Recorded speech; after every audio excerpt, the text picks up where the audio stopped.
I didn't plan on making this video today, but I saw my schedule for the next week or two, and I noticed very little downtime to make this video in the future, so here I am making it now. This is why I bought and modded a new 3DS XL in 2023, and why you should too. The first big thing, as you already may have noticed, is custom themes. Using a software called Anemone, you can actually go to a website called Theme Plaza, where you can use QR codes to download backgrounds. I'm a big Kirby guy. A few of you may know that. So, of course, my background is Kirby related. The next big thing you're able to see down here is that a lot of these are actually digital .ca backups of games that I normally wouldn't have access to, like a digital copy of The Binding of Isaac.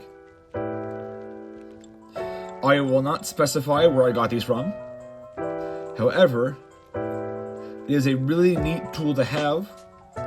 This system is modded with Luma, which is really easy. Modding it with Luma is mega easy. I'm not going to teach you how to do it though, because I don't want Nintendo to send me to the Shadow Realm. Another thing is emulation. The 3DS still has the chip for Game Boy Advance on its board. So Game Boy Advance games run natively. So this is MGBA, another software available through things we won't talk about. It allows you to boot the 3DS into Game Boy mode. And of course, I got like Pokemon Ruby, Sapphire, or whatever on there. Ooh, another big one. Modding with Luma, region unlocks your system. Because this is a Japanese copy of Ultra Sun. But if you put it in there,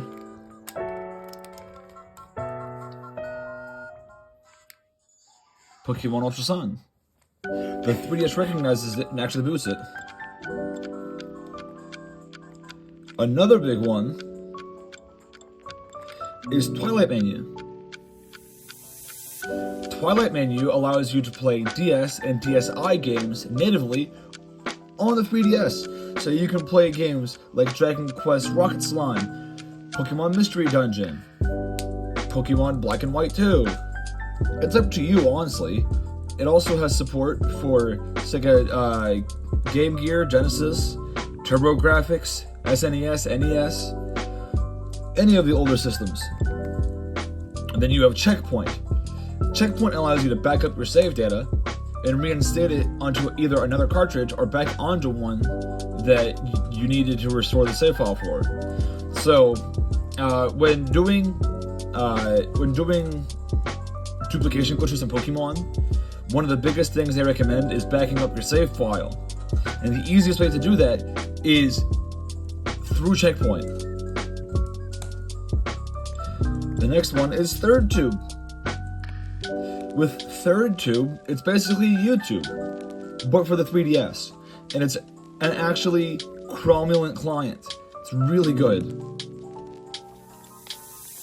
And then FBI is an open source file manager, where you can go through and you don't have to go into the settings to delete games. You can go into FBI and you can just delete them there, and it doesn't take 40 years for things to load. How about that? Of course, you can re-download other software that you normally wouldn't have access to. Another big thing is that with Checkpoint, you can actually back up your save file onto a micro SD card, the micro SD card that's in the back of the system, and you can transfer all of your information over to a PC emulator in case you wanted to continue there. Or maybe you have a flash cart with a Pokemon game on it, and you want to be able to pick up right where you left off on your physical cartridge. You could. The game won't stop you. You know what? I said I wouldn't talk about the thing, we're talking about the thing. Universal Updater. Now, Universal Updater is the main hub for third-party and homebrew applications. It is also how you update Luma, which is why most copies of Luma come with Universal Updater Standard. It's gotta think. But recently I've been playing a lot, and I mean a lot, of Picross 3D Round 2 on it, and a lot of Pokemon White 2. Because right now in Emerald, I am trying to get my Johto Cyndaquil, and this is the 3DS I'm going to use to move it from Game Boy Advance all the way up to the Switch, where I can play Pokemon Scarlet and Violet with my favorite little man. This is not an in-depth dive into Universal Updates or Universal Updater, but you have things like Nazi Zombies, Call of Duty D-Make for the 3DS, Twilight Menu. Like I said, everything you need can be downloaded from here. NDS Bootstrap allows you to put a forwarder on the home menu of the 3DS, so you can boot DS games off of the home menu. Another one, it's the same thing. A lot of these are duplicates of each other, just in different languages. You have Nintellivision, which is an Intellivision emulator for the 3DS. Here is the RMC communication dumper between 3DS systems. Breaking Bad DS, game of the year, honestly. And of course, you know, you can't have an emulator without RetroArch. That's only a taste of what you can do.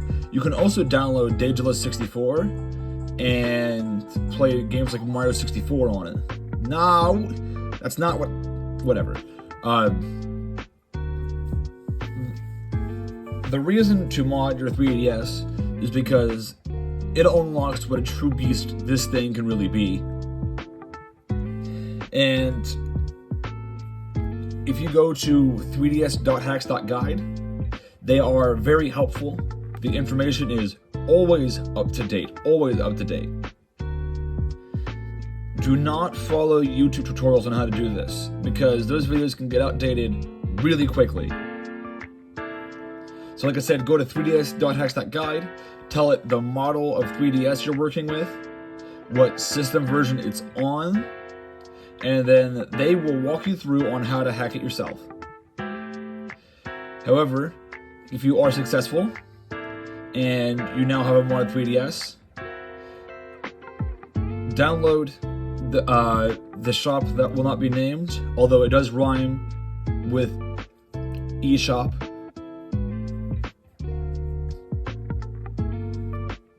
You can download tickets for any game that you like, and anything that was available at any point. So you can download things that you normally wouldn't have access to, like a Japanese copy of Pokemon Shuffle. I don't know why you would, but you can. I can't believe that the last video I uploaded about a 3DS got 1,000 views. So let's see if we can't crack 2,000 with this one. I'm gonna beat a dead horse and say thank you guys so much for 100 subscribers. Let's shoot for 150.